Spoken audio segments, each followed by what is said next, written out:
How's it going, everybody? This is the Nitty Gritty. With me, as usual, is Leonard. My name is Chad. This is a show about wrestling, and lately we've been talking about a lot of older stuff. But this week we are going to be talking about a couple events that are more current, at least in the past month current. We are going to be talking about the state of AEW. Now, anybody that has been a longtime listener of this show knows that Leonard doesn't watch hardly anything new unless I request that he does. In this case, he requested it, but yeah, because a while back we did stupid questions, and one of your questions to me was, "Why is something you would change, alter, delete about the current pro wrestling?" And I said I would just get rid of AEW, which I only said to get a rise out of you, which I knew it would. But then it came out, yes, I haven't watched any AEW since the first year, but I do keep up with things, clips online and news items and podcasts to talk about it, so I have a general idea of what's going on.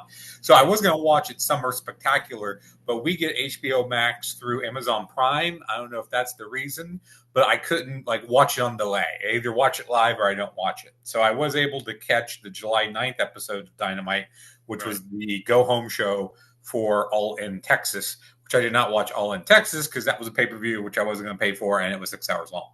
Right. Well, I did watch that, and I'll be commenting on that. The July 9th episode of Dynamite took place from Garland, Texas. And as Leonard said, it was the go-home show. Now, Leonard, I'll be honest with you. When you said you were going to watch this, and then based on the conversation we had after we got off recording last week, I was a little bit apprehensive coming into this, knowing that we have different opinions. Yes. Let me just come out and say, was there anything that you liked? Yes. Okay. So we can start with what I liked. One, I will say I understand it was a go-home show, and I think they did that very well. Every segment, every match, every interview, everything was all about hyping the pay-per-view, and building to those matches on the pay-per-view. They did that great. I like the announcing. I don't think you need Tony Schiavone. I would get rid of Schiavone. Sometimes they have 4-man booths. Like sometimes when Don Callis comes out, he commentates. Yeah. Sometimes I think MVP has done it a few times. They the 3-man booth is kind of commonplace in wrestling these days. Maybe less so in WWE. They have 2 guys, I think, now. But yeah, but yeah, I thought Excalibur reminds me a lot of Mike Tenay. So it would make sense that he has a good chemistry with Taz. And because he knows all the names of the moves and all the background and everything, and just his delivery, he reminded me a lot of Tenay. So, and Schiavone was fine. A lot of times, late WCW era Schiavone got on your nerves because everything's the greatest thing ever in the history of everything. He's changed a lot. And he has changed a lot. I just don't think you need him because Excalibur can do everything he can do. I think that, and I don't disagree. I think sometimes the chemistry is weird. I think that AEW has almost kind of put the third man as a legacy role. And at the pay-per-view, I don't even go over this when I talk about pay-per-views here, but they switch out people throughout that third man. Sometimes it's Nigel McGuinness, sometimes it's Taz, sometimes it's Tony Schiavone. At the end of the All in Texas, they brought out Jim Ross, after all of his health issues for 2 things. So it's I think they like doing that kind of legacy voice just to have them there. Okay, but I was fine with that. My favorite match of the night was Samoa Joe versus Wheeler Yuta. It was because it told a story. Everything else to me was a spot fest.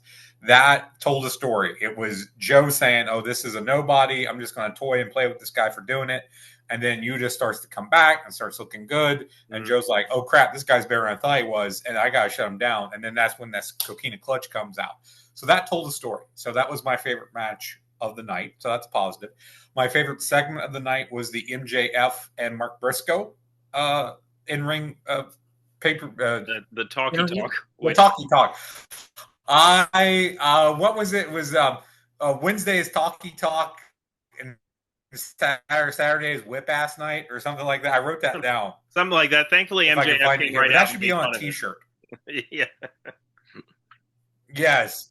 Yeah. Saturday is ass whipping day. Wednesday is talkie talk day. And then MJF had a line: "You can feed your 97 inbred children shoe leather and chicken feed." I See, it was funny, but at the same time, it was also a segment that helped to build tension. Both these guys know how to talk, but in very different ways. So their contrast was actually a good contrast, and they had good chemistry with each other. So I thought it was fun. I thought it was also, a good build, and I just liked them. I also liked Tony Storm. Now, I knew what the Tony Storm character was, but this was my first time kind of seeing it, and I could understand where that would maybe grate on my nerves week to week. But I did really like. Well, I went on from the Briscoe MJF promo. So anything on that you want to say before I jump to Tony Storm? So yes, MJF has been a great talker in wrestling for his duration in AEW. I think he proves it on a regular basis. I did not anticipate him having a exchange with Mark Briscoe, but he did, and I thought it was very good. I think Mark Briscoe is in a good spot at AEW. He's kind of solidly in the mid card. I think the fans like him there. I don't know that you're going to see him rise to world title status. He does a lot for the ROH brand for them as well. So yeah, I thought it was very funny. Anytime you have those two guys in the ring together, it's going to be funny on some level. So. Oh, and I jumped ahead a little bit to Tony Storm. I did like her character. Like I was saying, I could see where that might grate on my nerves from week to week. But, the look, the outfit, the hair, the black and white, the butler, the way she talks in this sort of very fake, grandiose way, I liked. And, two, I know that she does work in swear words and innuendo and talks about having sex with Stan Hansen and all this crazy stuff. But in this promo, she was very, eloquent, and she didn't swear to the end when they drink the champagne, and then she tells Monet, "Eat shit, bitch." Right. That got a pop because because she didn't cuss throughout. She didn't talk innuendo throughout, and that helped. Now, counterpoint, I didn't like Mercedes Monet here at all. She seemed a long way away from when she was Sasha Banks. She just seemed kind of out of it, and was just kind of talking in circles and talking cliches. And at one point, she got the days mixed up, saying it was going to be a Sunday show, not a Saturday show. It got some fucked up chants. So I don't know if that's typical, but I was kind of surprised by how, again, love Storm, give her an A. Monet, I would give like an F. I didn't think she brought much of anything, at least in this segment. So Tony Storm is probably one of the bigger success stories in AEW. If you wanted to cite examples of who did better when they went to AEW, certainly she would be among the top on that list. Mercedes Monet was already a star when she came in, and they've continued to build her as a star with the amount of belts that she has. The one thing that has not changed with Mercedes Monet, whether you're talking about WWE or AEW, is her promo ability. She has never been very good on promos, and I don't think she's very good now. What saves her, and some people would even say, myself included, that the CEO chants and the music is even a little annoying. What saves her is when she gets in the ring. She can still bring it as well as anybody else. But yes, I agree with you. Whenever she has to talk, it's always like a, how's this going to go type. Now, I don't remember her talking a whole lot in WWE. Do you think that AEW is giving her more talking opportunities, and therefore it's more pronounced that she's not good? Maybe a little more, not egregiously so. Yeah. I think that I would probably put it about the same, maybe a little bit more, in AEW, because I think, in WWE, certainly I'll admit this, they would have more people backstage to recognize, okay, this is not one of her strong suits. Mm-hmm. Whereas in AEW, other than Tony Khan and the people we know that are the EVPs, I don't know who else would be. Mm-hmm. I do know that Madison Rayne is working with the women's division. Oh, yeah. Because, again, as you know, I kind of know Madison Rayne a bit personally, although it's not like I talk to her every day. But the last time I did talk to her, she was, sort of as a player coach. I don't think she wrestles much anymore, but was working in a backstage capacity. So those are the things that I like. So there were things that I did like about the show. Of course, there were some things I didn't like. That's all right. Go ahead. Which I go into some of those. Um, I mentioned that the Smo Joe match was my favorite. Most of the other matches felt like spot fest to me and very same to me. Every match had the exact same sequence where wrestler A would get knocked outside the ring, wrestler B would do a suicide dive onto them, and most of these were multi-man matches. So wrestler C would then do like a moonsault or a splash from the top rope out onto the floor, and then wrestler D would do something crazy out onto everybody. And that was in every single match. Even in the Joe match, they went to the floor. Mm-hmm. And it seemed like it was very specific. Like it was like, 2 minutes floor, back in the ring 2 minutes or something like that. So there was a lot of that, like keep it in the ring. Right. At least, some going up to the floor sometimes is good, but not every single match should have that same exact going to the floor sequence.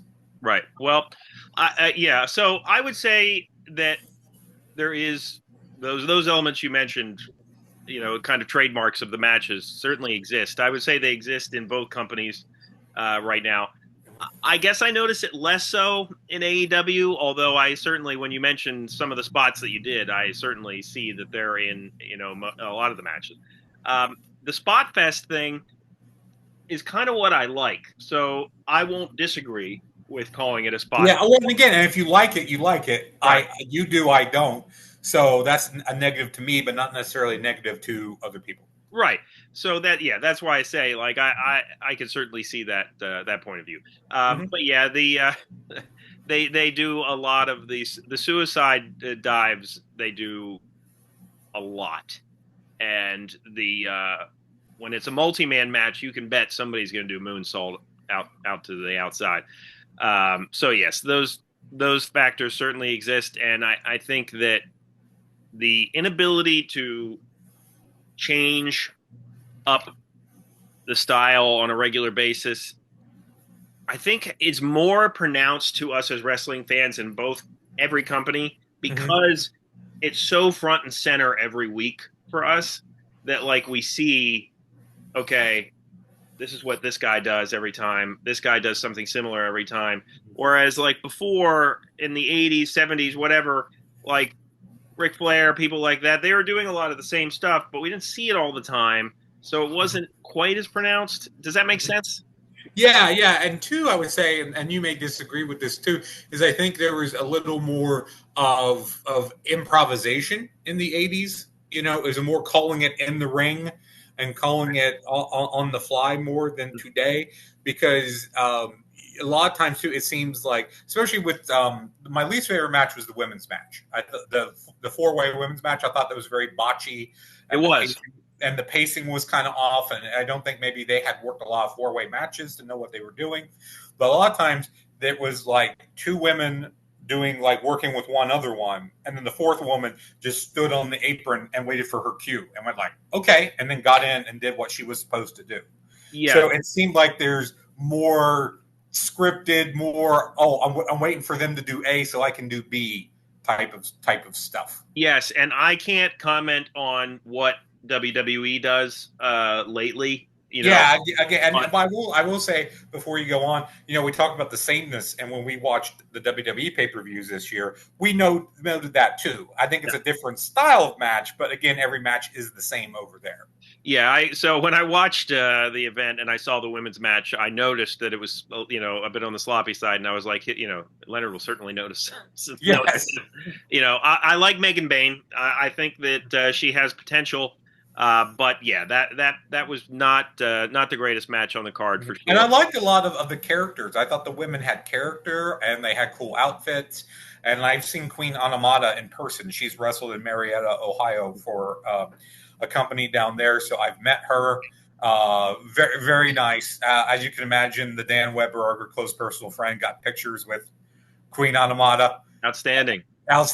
We took some pictures with her, and so I've seen her, and like, here's the thing too. I was gonna ask you, what are they doing with Ring of Honor? Because Ring of Honor would be perfect for like an OVW NXT kind of developmental league. Take these people maybe who have only had indie experience and send them there to work and get better before you bring them up to the main roster. Because it seems like most of the people who I liked, Tony Storm, Samoa Joe, MJF, Mark Briscoe, they all had experience elsewhere before AEW. Not all WWE. MJF was in MLW, and Briscoe was in the old Ring of Honor. So it just seems like the people who I really don't like really need some seasoning. So ROH for them, it's like if you have the app, you can watch the events. And okay, maybe I'll download it and check it out. It's like it's about $10 a month, and okay. I've had it before, and then I've kind of canceled it or whatever. I don't want to say that they build stars on a regular basis there. Some of the people that work there stay there. Other people are starting to move up. One of them performed at All in Texas, and I'll get to that. But yeah, I don't want to say it's exactly like NXT, but it pretty much is a version of that. In that, if they don't have room for some of the people on the two shows that they do, they might have room for them there. That they still stick to a lot of the belts that Ring of Honor have always had, the Pure Wrestling Championship and so on. So yeah, there's people down there that are unknown. Then sometimes they kind of filter up. It's not a consistent thing. But. Okay, and maybe they should make that more of a consistent effort. Yeah. The last thing I'll mention that I hated, this was the thing I hated the most, was the overrun. So the main event was fine. It was an 8-man. Everyone got their stuff in, a lot of quick tags. The match itself was fine. I was fine with the match. So the match is over. Moxley is choking Page out with the chain. The Death Riders are keeping all the faces off. It's 10 o'clock exactly. It should be Tony Schiavone saying, hey, we're desperately out of time. Come watch the pay-per-view. Go to black. No, show keeps going. So we cut outside to Swerve Strickland destroying the Young Bucks stretch limo, which was hilarious. I loved the limo. I'll give him credit on that. That was funny. He destroys the limo. He looks at the camera. He says, whose house is it? And everyone yells, Swerve's house. And he walks off camera. Okay, end of show. Nope, keeps going. So the Young Bucks run out. And this is a pet peeve. The one of them said, I will never recover from this financially, which is a line from Tiger King. However, commentary established they didn't buy that limo. That they used company money to buy the limo. It's not their money. Right, true. So that drove me nuts. Yeah. And then they come out and Swerve jumps in and they all fight. Okay, end the show. Nope. We cut back inside where everyone is still fighting. And then Page kind of gets Moxley off of him. And then Page just sort of starts wandering around the ring like, are we still, oh, okay. And then they just like fade out. Yeah. And I looked and it was 7 minutes that they did not need. And I get, they have a 7-minute overrun for the same reason Spinal Tap's amps go to 11. Right. It's because we can. Because absolutely, yeah. Yeah, it's because we want it. But in that instance, I don't like if the match had continued past, then I would have been more okay with that. But the fact that we were at an ending point, it's like, we're movie guys too. You've seen movies that hit an end and then keep going for another 20 minutes. Yeah. And it drives you nuts and it brings down the movie. So to me, that really kind of brought everything down because there's all this stuff that we didn't necessarily, I don't think, needed. Right. So, yeah, a lot of times it will be the match that goes overrun. And by the way, they do the overrun pretty regularly. Yeah, I thought so from things I had seen. Yeah. And again, if it's the match and you kind of build to it and you're like, again, that's the idea of, it's kind of more, it's kind of kayfabe, because we don't know how long this match is going to be. So the network is giving us some extra time. But all that extra bull crap was stuff that in real life, the producer in the truck would be like, okay, match is over, boom, we're out. Yeah, no, I in this case, it probably could have been trimmed down. Yeah, and you could have worked that, if you reworked the show a little bit, you could have got the Swerve Strickland stuff earlier, like maybe right before they were trying to tell a lot of stories all at one time. Right, within the 7-minute overrun. So I think that was a little bit too much. But again, if I watched another episode and it's a match that goes over, I'm guessing I would be more okay with it. Right. Mm-hmm. No, that makes sense. So let's talk about All in Texas, which Yes, feel free. Again, those are most of my thoughts from just watching one episode. And again, I didn't watch All in Texas, but I know generally what happened. I looked into what happened. Yeah, so that took place July 12th, and from what they said, that they were very much you know praising and kind of bragging about how it went for them. It was according to them the biggest gate in company's history. Oh, good. Let me ask you: you did not watch it all together, right? Because it's 6 hours. I actually did, yeah. Did you watch? So actually, I'm glad you mentioned that. I was going to tell you about the Dynamite show. So I watched Dynamite through Sling, and so as a result, I kind of watch it.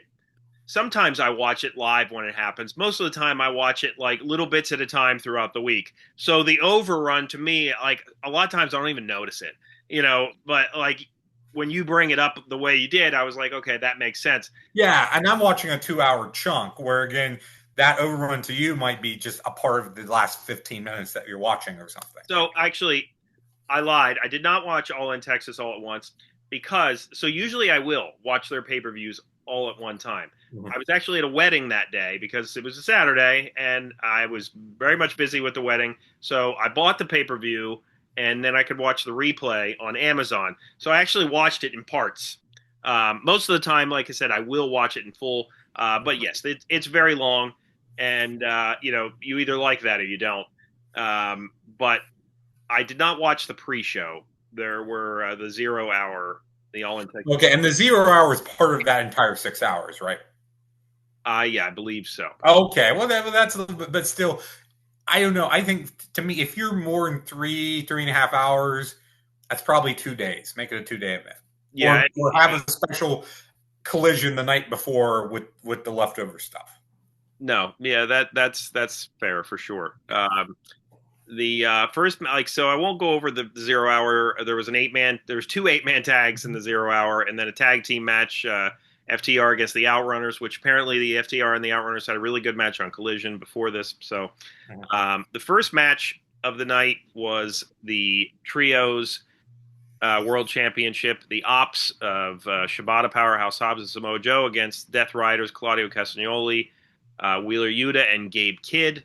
The Ops would retain here and defeat them, and that match was I want to say about maybe 3 stars or so, and that match went about 14 minutes 10 seconds. The second match was the men's Casino Gauntlet match, and so for those who don't know, the Casino Gauntlet structure is that you want to have the first 2 spots because you could technically pin your opponent right away and end the match before anybody's allowed out, and people come out at random times. There is no rhyme or reason to when they come out. 2 questions on that. One, has it ever happened where it has ended with the first 2 guys? Not that I recall. Does every guy always get to come out? From what I remember, I think it's almost like, I don't want to say infinite, but like the longer the match, I think it does stop. I don't know the exact number. It seems like it just seems like it keeps going. Like, right, because I looked and it seemed like 12 guys and girls were like involved before it ended. So to me, that seems like I think you should have one where it ends with the first 2 people because that would be unexpected. I agree. I hope that they do that. Yeah, and then I don't like that it's random intervals because again, that goes back to the scripted thing to me because it's like, okay, they did the spot I was waiting on, so now I'm going to come out. I mean, how can you really build structure unless it's something like a Royal Rumble where it's 90 seconds or 2 minutes? Or that's probably why they don't do it that way. Yeah, or War Games, which is the same way. So I don't know if it's random. How is it random? Like that just doesn't make sense. That doesn't make sense to me. Again, it feels like we're scripting spots. We're not logically booking a match. Right. Well, MJF won that one by pinning. And he started. So, right? Yeah, because him and Mark Briscoe were 1 and 2. So he started. Yes. And so that means that MJF has a future title shot. Yeah. The next match was the 4-way for the TNT Championship. So the background here is that Adam Cole had to relinquish the title. He was supposed to face Kyle Fletcher in a one-on-one match, but Adam Cole, I think I heard that he has concussion issues. I really feel bad for Adam Cole. He has had a rough go of it. He and Britt Baker are not a thing anymore. He's had multiple injuries. And this one, I think what I heard was at the last minute, they talked him. What I heard was they kind of cooler heads prevailed from having him outright retire.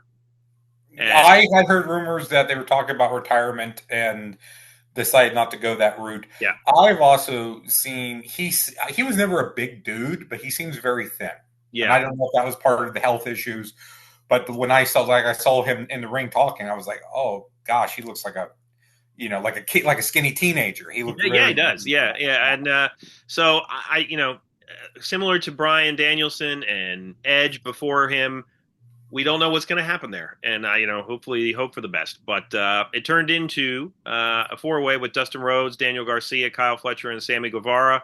And Dustin Rhodes wins his first mainstream title in AEW. He was ROH tag champs already, but winning it in Texas, I kind of thought when they had to do the audible of the match, and I saw that Dustin was in it, I thought to myself it would be cool to give him this moment, and sure enough. Right. If you've got to do a switch like that, I think the thing that makes the most sense is, well, what can we do to make the crowd happy? And again, in Texas, a veteran like Dustin, like that seems like if you're going to call that kind of audible, I would agree that's a good audible.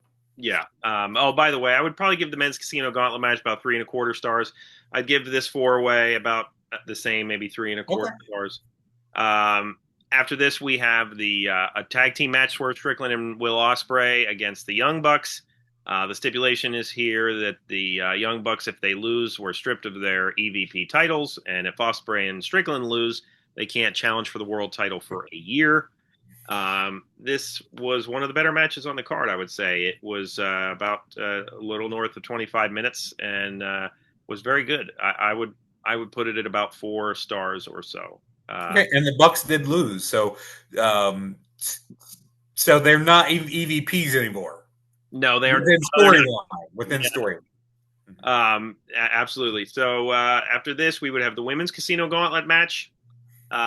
This one, I don't know, maybe 2.5 stars. Athena would win. She has been the ROH Women's Champion forever. Mm-hmm. And that's what I was alluding to earlier when I said they are trying to push people a little bit.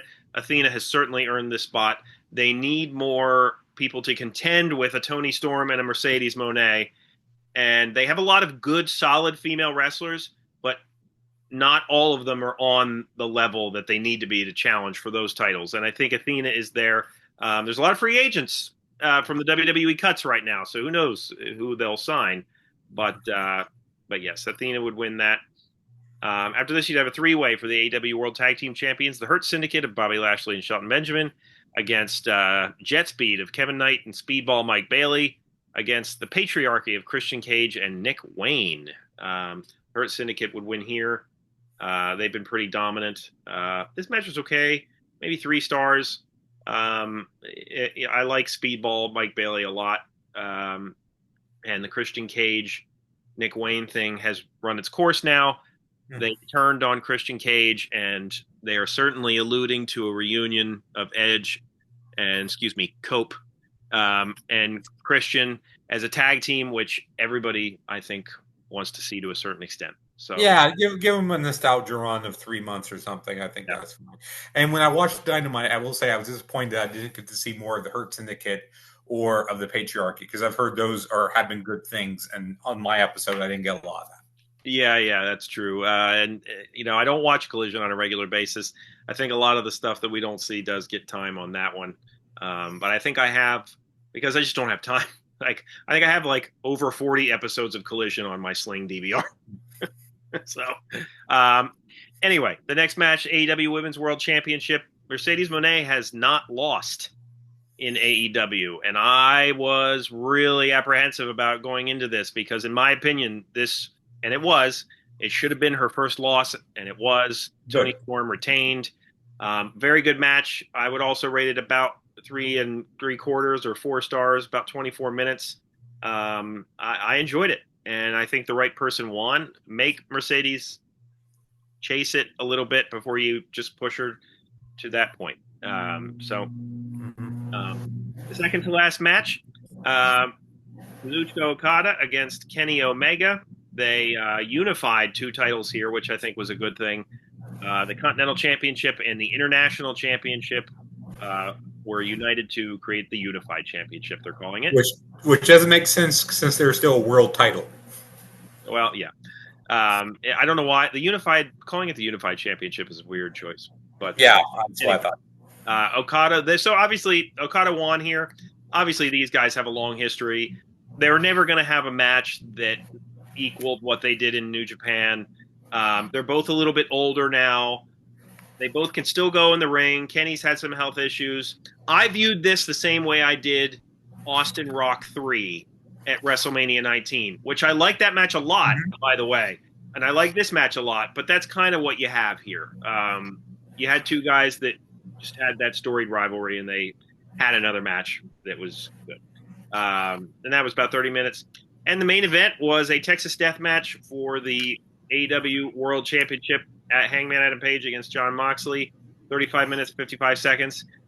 This match was crazy. And this is, some people won't like all the blood. And, man, we've made jokes about it here in the past about Moxley bleeding. And they do a hard way on him like a minute into the match with a fork. And it is just this match is crazy. I loved it. And I think the swearing of Tony Storm, the blood that they do, is two of the things that set AEW apart, for better or worse. Sure. And so Hangman Adam Page won. The Death Riders storyline has run its course. A lot of people hate it. I didn't hate it. I think that, I guess I was expecting it to go to different avenues. But I think Moxley has had the title for a while. Time for somebody new to have it. And this made sense. This is their WrestleMania, so to speak. And it was a logical place for somebody new to have the title. So all in all, I thought it was a very good event. It was long, though. And I agree that if they're going to get to these types of 5-6 hour shows, I agree that they need to either cut some of the matches or they need to split it into 2 nights, because they very much want to we want to get everybody we can on the card. That's the mindset, clearly. And I think that they need to watch, how much they flirt with that long running time. Overall, I think AEW is in a pretty stable position right now. They're getting solid viewership every week. And I think that despite WWE running shows absolutely intentionally against them, this is like old school shit, Leonard. Right. Well, yeah, that's what they did back to JCP. And that's what's happening right now. But I think that they're in a stable position. I really do. I think that they have a different product, and I'm not going to this is what I watch. I don't usually watch WWE stuff except for on social media, but I still like what they're doing. There are things I don't like, some of which Leonard mentioned. The queue, like when people are kind of waiting for their queue. Some matches I really noticed that a lot, and if somebody messes up, the person still is kind of waiting for their cue, and it's those types of things. You need to have somebody that can refine that and mold that a little bit.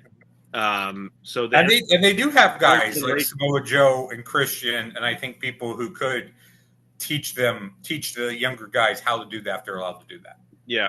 Mm-hmm. They've since you want to throw in trivia real quick before we get out? Let's do a quick trivia for sure. All right. So again, we are doing the 3rd edition of the World Wrestling Federation Attitude Review Game.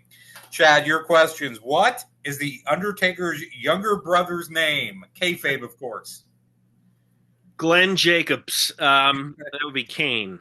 Kane. Where does the Undertaker hail from? Death Valley. Death Valley. And what was the name of Paul Bearer's interview show? Funeral Parlor. The Funeral Parlor. You got all those correct. Here's my card. What was the site of SummerSlam 92? Well, that would be Wembley Stadium in England. Who defeated the Ultimate Warrior for the Intercontinental title at WrestleMania 5? That would be Rick Rude, who he would win it back off of Rude before WrestleMania 6. From where do the Hardy Boys hail from? They're from North Carolina, and I believe it's Cameron, North Carolina, because I have a nephew named Cameron. And because of the Hardy compound stuff, I think this is more known today. Yeah. So I was correct. I was correct on all three. There you go. That's good. I knew it was North Carolina. Cameron, I remember because I have a nephew, Cameron. That sticks in my head. My celebrity of the week was Chris Jericho. I forgot. Yours was K-Quick. Awesome. Who is R-Truth. Yeah, absolutely. Yes, you forgot that. There you go. All right. Well, check out our other episodes as well. Segment Surgery, Random Match Reviews, What's That Card? We're available wherever you listen to podcasts. Hit the like button, subscribe to our content, give us a comment. Let us know what you think of AEW, what you thought of the shows that we mentioned, where you think the company is heading. For Leonard, my name is Chad, and we will see you next time.